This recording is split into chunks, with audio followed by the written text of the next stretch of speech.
The sports minister told the House that he was aware of companies using sportsmen images on billboards without their consent for financial gains. He admitted that the issue raised by AJ Auxerre striker Dennis Oliech was genuine and that it must be addressed. I'm aware that there are companies that have been engaging our athletes both individually, in individual sports, and collectively in team sports, in commercial ventures that may require the use of their images in advertisements. He, however, said that Oliech has not communicated to either FKF or the government. This, he told the House, was making the case a challenging one for the ministry since the striker has raised the issue as an individual, yet the sponsorship covered a team. According to the contract signed between East African Breweries Limited with the Harambee Stars Management Board on 5th of October 2011 and endorsed by Football Kenya Federation, of course the company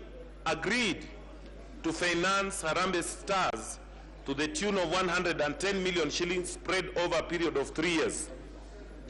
The money was to be used for salaries, allowances, accommodation, transport, both during the games and of course during training, purchase of uniform and training equipment.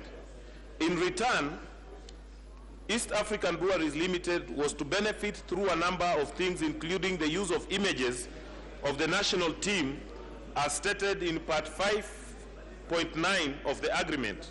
Otuoma has refused to be drawn by MPs into the worst-case scenario where the star lives up to his word and refuses to participate for the 2013 World Cup qualifiers to be played in June, saying that would be speculative of him and that his ministry values the services offered by the striker and will continue to pursue him to prioritize national duty. My ministry appreciates and values Mr. Oliech's participation in the national team and will continue to advise and persuade him to put the national interest in front as we try to find a solution to his dissatisfaction in the contract. Besides, soccer athletics matters were also on the floor of the House, and the minister was being pinned again.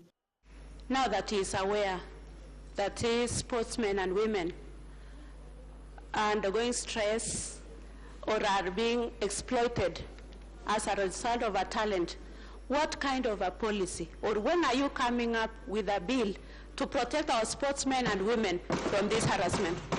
We already had a draft bill, and it is just in its final stages at the Attorney General's chamber. And Madam Speaker, immediately it is ready, it should be tabled in this House. That is what is going to address these perennial problems that we have. Otuoma said that his office will strive to advise the athletes as they continue to give this country glory and make commercial venture out of their talents. He also asked the Football Kenya Federation to bring Oliech and Eabl to the negotiating table for the damaging row to be addressed. Florence Ndongo, GBS News.